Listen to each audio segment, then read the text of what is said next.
We're here to celebrate compassion, but compassion from my vantage point has a problem. As essential as it is across our traditions, as real as so many of us know it to be in particular lives, the word compassion is hollowed out in our culture, and it is suspect in my field of journalism. It's seen as a kind of squishy kumbaya thing, or it's seen as potentially depressing. Karen Armstrong has told what I think is an iconic story of giving a speech in Holland, and after the fact, the word compassion was translated as pity. Now, compassion, when it enters the news, too often comes in the form of feel-good feature pieces or sidebars about heroic people you could never be like, or happy endings, or examples of self-sacrifice that would seem to be too good to be true most of the time. Our cultural imagination about compassion has been deadened by idealistic images. And so what I'd like to do this morning for the next few minutes is perform a linguistic resurrection. And I hope you'll come with me on my basic premise that words matter, that they shape the way we understand ourselves, the way we interpret the world, and the way we treat others. When this country first encountered genuine diversity in the 1960s, we adopted tolerance as the core civic virtue with which we would approach that. Now, the word tolerance, if you look at it in the dictionary, connotes allowing, indulging, and enduring. In the medical context that it comes from, it is about testing the limits of thriving in an unfavorable environment. Tolerance is not really a lived virtue, it's more of a cerebral kind of assent, and it's too cerebral to animate guts and hearts and behavior when the going gets rough. And the going is pretty rough right now. I think that without perhaps being able to name it, we are collectively experiencing that we've come as far as we can with tolerance as our only guiding virtue. Compassion is a worthy successor. It is organic across our religious, spiritual, and ethical traditions, and yet it transcends them. Compassion is a piece of vocabulary that could change us if we truly let it sink into the standards by which we hold ourselves and others, both in our private and in our civic spaces. So what is it, three-dimensionally? What are its kindred and component parts? What's in its universe of attendant virtues? To start simply, I want to say that compassion is kind. Now, kindness might sound like a very mild word, and it's prone to its own abundant cliche. But kindness is a kind of everyday byproduct of all the great virtues. And it is a most edifying form of instant gratification. Compassion is also curious. Compassion cultivates and practices curiosity. I love a phrase that was offered me by two young women who are interfaith innovators in Los Angeles, Aziza Hassan and Malka Fenyvesi. They are working to create a new imagination about shared life among young Jews and Muslims. And as they do that, they cultivate what they call curiosity without assumptions. Well, that's going to be a breeding ground for compassion. Compassion can be synonymous with empathy. It can be joined with the harder work of forgiveness and reconciliation, but it can also express itself in the simple act of presence.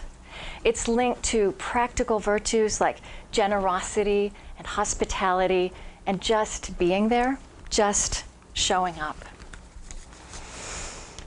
I think that compassion also is often linked to beauty. And by that I mean a willingness to see beauty in the other, not just what it is about them that might need helping. I love it that my Muslim conversation partners often speak of beauty as a core moral value. And in that light, for the religious, compassion also brings us into the territory of mystery, encouraging us to see not just beauty, but perhaps also to look for the face of God in the moment of suffering, in the face of a stranger, in the face of the vibrant religious other. I'm not sure if I could show you what tolerance looks like. but I can show you what compassion looks like, because it is visible. When we see it, we recognize it, and it changes the way we think about what is doable, what is possible. It is so important when we're communicating big ideas, but especially a big spiritual idea like compassion, to root it as we present it to others in space and time and flesh and blood, the color and complexity of life. And compassion does seek physicality. I first started to learn this most vividly from Matthew Sanford. And I don't imagine that you will realize this when you look at this photograph of him, but he's paraplegic. He's been paralyzed from the waist down since he was 13 in a car crash that killed his father and his sister. Matthew's legs don't work and he'll never walk again, and he does experience this as an and rather than a but, and he experiences himself to be healed and whole. And as a teacher of yoga, he brings that experience to others across the spectrum of ability and disability, health, illness, and aging. He says that he's just at an extreme end of the spectrum we're all on. And he's doing some amazing work now with veterans coming back from Iraq and Afghanistan. And Matthew has made this remarkable observation that I'm just going to offer you and let it sit. I can't quite explain it, and he can't either. But he says that he has yet to experience someone who became more aware of their body in all its frailty and its grace, without at the same time becoming more compassionate towards all of life. Compassion also looks like this. This is Jean Vanier. Jean Vanier helped found the L'Arche communities, which you can now find all over the world, communities centered around life with people with mental disabilities, mostly Down syndrome. The communities that Jean Vanier founded, like Jean Vanier himself, exude tenderness. Tender is another word I would love to spend some time resurrecting. You know, we spend so much time in this culture being driven and aggressive, and I spend a lot of time being those things too, and compassion can also have those qualities, but again and again, lived compassion brings us back to the wisdom of tenderness. Jean Vanier says that his work, like the work of other people, his great beloved late friend Mother Teresa, is never in the first instance about changing the world. It's in the first instance about changing ourselves. He says that what they do with L'Arche is not a solution, but a sign. Compassion is rarely a solution, but it is always a sign of a deeper reality, of deeper human possibilities. And compassion is unleashed in wider and wider circles by signs and stories, never by statistics and strategies. We need those things too, but we're also bumping up against their limits. And at the same time that we are doing that, I think we are rediscovering the power of story. That as human beings, we need stories to survive, to flourish, to change. Our traditions have always known this, and that's why they have always cultivated stories at their heart and carried them forward in time for us. There is, of course, a story behind the key moral longing and commandment of Judaism to repair the world, tikkun olam.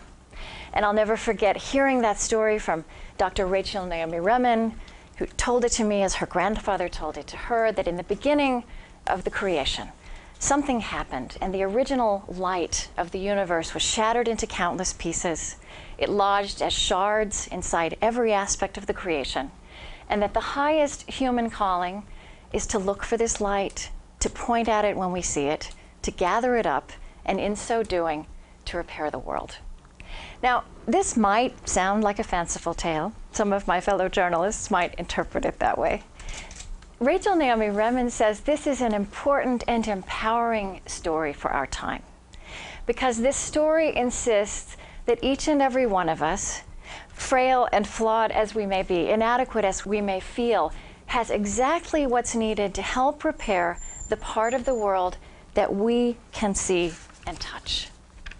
Stories like this, signs like this, are practical tools in a world longing to bring compassion to abundant images of suffering that can otherwise overwhelm us. Rachel Naomi Remen is actually bringing compassion back to its rightful place alongside science in her field of medicine, in the training of new doctors. And this trend of what Rachel Naomi Remen is doing, how these kinds of virtues are finding a place in the vocabulary of medicine, the work Fred Luskin is doing, I think this is one of the most fascinating developments of the 21st century, that science, in fact, is taking a virtue like compassion definitively out of the realm of idealism. This is going to change science, I believe, and it will change religion. But here's a face from 20th century science that might surprise you in a discussion about compassion. We all know about the Albert Einstein who came up with E equals mc squared.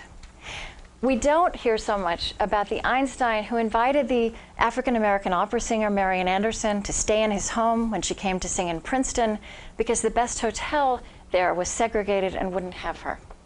We don't hear about the Einstein who used his celebrity to advocate for political prisoners in Europe or the Scottsboro Boys in the American South. Einstein believed deeply that science should transcend national and ethnic divisions. But he watched physicists and chemists become the purveyors of weapons of mass destruction in the earliest 20th century. He once said that science in his generation had become like a razor blade in the hands of a 3-year-old. And Einstein foresaw that as we grow more modern and technologically advanced, we need the virtues our traditions carry forward in time more, not less. He liked to talk about the spiritual geniuses of the ages. Some of his favorites were Moses, Jesus, Buddha, St. Francis of Assisi, Gandhi. He adored his contemporary Gandhi. And Einstein said, and I think this is a quote, again, that has not been passed down in his legacy, that these kinds of people are geniuses in the art of living, more necessary to the dignity, security, and joy of humanity than the discoverers of objective knowledge. Now, invoking Einstein might not seem the best way to bring compassion down to earth and make it seem accessible to all the rest of us, but actually it is. I want to show you the rest of this photograph, because this photograph is analogous to what we do to the word compassion in our culture. We clean it up and we diminish its depths and its grounding in life, which is messy. So in this photograph, you see a mind looking out a window at what might be a cathedral. It's not. This is the full photograph, and you see a middle-aged man wearing a leather jacket, smoking a cigar, and by the look of that paunch, he hasn't been doing enough yoga. We put these two photographs side by side on our website, and someone said, when I look at the first photo, I ask myself, what was he thinking? And when I look at the second, I ask, what kind of person was he? What kind of man is this? Well, he was complicated. He was incredibly compassionate in some of his relationships and terribly inadequate in others. And it is much harder often to be compassionate towards those closest to us, which is another quality in the universe of compassion on its dark side that also deserves our serious attention and illumination. Gandhi, too, was a real flawed human being. So was Martin Luther King Jr., so was Dorothy Day, so was Mother Teresa. So are we all. And I want to say that it is a liberating thing to realize that that is no obstacle to compassion, following on what Fred Luskin says, that these flaws just make us human. Our culture is obsessed with perfection and with hiding problems. But what a liberating thing to realize that our problems, in fact, are probably our richest sources for rising to this ultimate virtue of compassion, towards bringing compassion towards the suffering and joys of others. Rachel Naomi Remen is a better doctor because of her lifelong struggle with Crohn's disease. Einstein became a humanitarian not because of his exquisite knowledge of space and time and matter, but because he was a Jew as Germany grew fascist. And Karen Armstrong, I think you would also say that it was some of your very wounding experiences in a religious life that, with the zigzag, have led to the Charter for Compassion. Compassion can't be reduced to sainthood any more than it can be reduced to pity. So I want to propose a final definition of compassion. This is Einstein with Paul Robeson, by the way. And that would be for us to call compassion a spiritual technology. Now, our traditions contain vast wisdom about this, and we need them to mine it for us now. But compassion is also equally at home in the secular as in the religious. So I will paraphrase Einstein in closing and say that humanity, the future of humanity, needs this technology as much as it needs all the others that have now connected us and set before us the terrifying and wondrous possibility of actually becoming one human race. Thank you.